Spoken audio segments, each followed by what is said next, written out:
যারা হাউসওয়াইফ তাদের যে বাসায় কত রকমের কাজ করতে হয় সেটা যদি হাজবেন্ডরা বুঝতো তাহলে আমাদের অর্ধেক কষ্ট কমে যেত।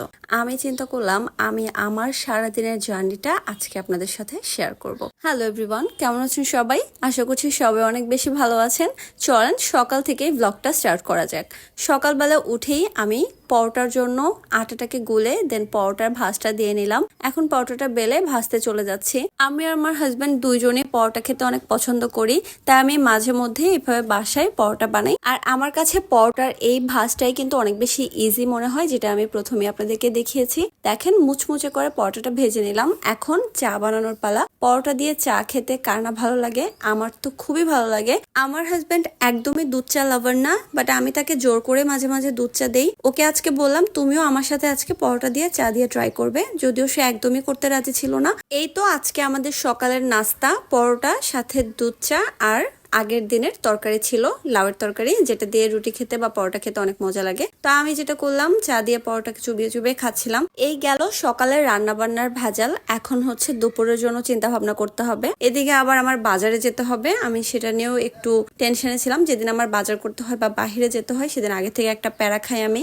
তো যাই হোক, আমি আর আমার হাজবেন্ড মিলে অনেকগুলো কাঁচা বাজার করে নিয়ে এসেছি, সবজির বাজার। তো এই সবজিটা মোটামুটি 10 দিন পর্যন্ত আমি খেতে পারি, যদিও কিছু কিছু সবজি একটা পর্যায়ে গিয়ে একটু নষ্ট হয়ে যায়। তবে প্রতিদিন গিয়ে বাজার করতে আসলে বিরক্ত লাগে, তাই আমি সবজির বাজারটা এক সপ্তাহের জন্য করে ফেলি। তো সেদিন দুপুরবেলা আমি রান্না করব নোনা ইলিশ দিয়ে লাউ, যেটা আমি বাজার থেকে সেদিনই কিনে এনেছিলাম, আর কচু শাক, যেটা আমি ভর্তা করব। দেখেন হাতে পলিথিন বেঁধে নিয়েছি, কারণ হাত অনেক পরিমাণে চুলকাবে। যারা এই ট্রিক্সটা জানতেন না তারা এটা দেখে কিন্তু শিখে নিতে পারেন। তো আমি কচু শাকটাও ধুয়ে নিয়েছি, এখানে লাউটাও বসিয়ে দিলাম, শাকটাও বসিয়ে দিব। তো শাকের এই আলাদা রেসিপিটা আমি কিন্তু পরবর্তীতে শেয়ার করে দিব আমার পেজে বা টিকটক আইডিতে, তখন আপনারা দেখে নিতে পারবেন। আজকে আর আমি কোনো রেসিপি শেয়ার করছি না, আমি জাস্ট হচ্ছে একটা সংসারে কি কি কাজ থাকে না থাকে সেই সব আর কি শেয়ার করছি। তো এদিকে কিন্তু আমার তরকারিটাও হয়ে গেছে, আর এদিকে আমি শাক ভর্তাটাও সুন্দর করে করে নিয়েছি। কচুর পাতার এই ভর্তাটা এত মজা হয়েছিল, এটা না খেলে আসলে বোঝা যাবে না। এই ছিল আমার লাউয়ের তরকারির ফাইনাল লুক। দেখে কি মনে হচ্ছে জানি না, তবে তরকারিটা খেতে মজা হয়েছিল। নোনা ইলিশ দিয়ে লাউ আপনারা ট্রাই করতে পারেন।